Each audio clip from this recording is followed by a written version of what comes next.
ఆడపిల్ల సిగ్గుపడితే ఆ బుగ్గలోన సొట్ట పడితే ఎంత గ్లామరో హల, ఎంతెంత గ్లామరో హల.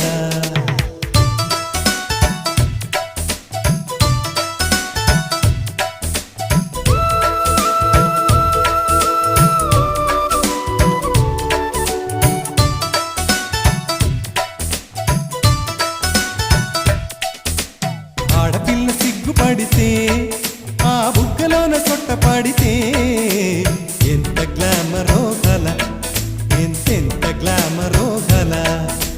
లేడి పిల్ల ఆటలాడితే ఆ ఆటలోన బయట జారితే